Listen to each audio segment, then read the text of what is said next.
కార్తీక పురాణము 6వ అధ్యాయము దీపదాన విధి దాని మహత్యము. ఓ రాజచేష్టుడా, ఏ మానవుడు కార్తీక మాసం నెల రోజులు పరమేశ్వరుని శ్రీ మహావిష్ణువును పంచామృత స్నానము చేయించి కస్తూరి కలిపిన మంచి గంధపు నీటిలో భక్తిగా పూజించునో అట్టి వానికి అశ్వమేధ యాగము చేసినంత పుణ్యము దక్కును. అటులనే ఏ మానవుడు కార్తీక మాసమంతయు దేవాలయమునందు దీపారాధన చేయునో వానికి కైవల్యము ప్రాప్తించను. దీపదానము చేయుట ఎటులనగా, పైడిపత్తి తానే స్వయంగా తీసి శుభ్రపరిచి ఒత్తులు చేయవలను. వరిపిండితో కానీ గోధుమ పిండితో కానీ ప్రమిదవలే చేసి ఒత్తులు చేసి ఆవు నెయ్యి వేసి దీపం వెలిగించి ఆ ప్రమిదను బ్రాహ్మణుకు దానం ఇవ్వవలను. శక్తి కొలది దక్షిణ కూడా ఇవ్వవలను. ఈ ప్రకారముగా కార్తీక మాసమందు ప్రతి దినము చేసి ఆఖరు రోజున వెండితో ప్రమిదను చేయించి బంగారంతో ఒత్తిని చేయించి ఆవు నెయ్యి నిండుగా పోసి వెనుక చేసిన ప్రకారముగా గోధుమ పిండితో ప్రమిదను చేసి ఆవు నెయ్యి పోసి దీపం వెలిగించి ఈ నెల రోజులు దానము చేసిన బ్రాహ్మణులకే ఇది కూడా దానమిచ్చిన ఎడల సకల సౌకర్యములు కలుగుటే కాక మోక్షప్రాప్తి కలుగును. దీపదానము ఈ విధంగా జరుగుతుంది. దీపదానము చేయునప్పుడు అన్ని విధముల జ్ఞానము కలుగచేయునది సకల సంపద నిచ్చునదియగు ఈ దీపదానము చేయుచున్నాను, నాకు శాంతి కలుగుగాక అని చెప్పుకోవలను. ఈ విధంగా దీపదానం చేసిన తర్వాత బ్రాహ్మణ సమారాధన చేయవలను. శక్తి లేని ఎడల 10 మంది బ్రాహ్మణులకైనను భోజనం ఇచ్చి దక్షిణ తాంబూలాలు ఇవ్వవలను. ఈ విధముగా శక్తి కొలది వారు కూడా సుఖింతురు. దీని గురించి ఒక ఇతిహాసము కలదు, దానిని వివరించదను వినండి అని వశిష్ఠుల వారు జనకులతో ఇలా చెప్పసాగారు. లుబ్ధి వితంతువు స్వర్గమును కేగుట. లుబ్ధి అనే ఆమె, వితంతువు ఆమె స్వర్గముకు ఎలా వెళ్ళింది అన్నది. పూర్వకాలమున ద్రవిడ దేశమునందు ఒక గ్రామమున ఒక స్త్రీ కలదు. ఆమెకు పెండ్లైన కొద్ది కాలానికే భర్త చనిపోయాను.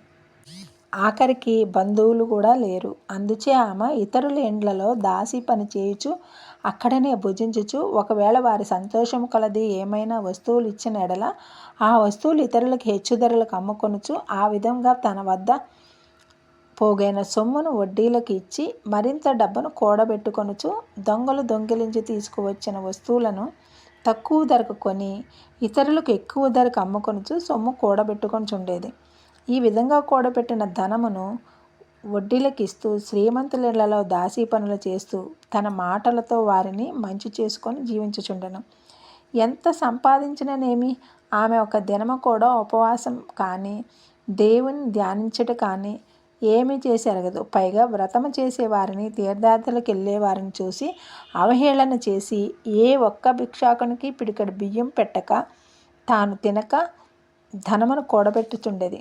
అటులో కొంతకాలం జరిగెను. ఒక రోజున ఒక బ్రాహ్మణుడు శ్రీరంగములోని శ్రీరంగ నాయకులను సేవించుటకు బయలుదేరి మార్గమధ్యమున ఈ స్త్రీ ఉన్న గ్రామమునకు వచ్చి ఆ దినమున అక్కడొక సత్రములో మజిలీ చేసెను.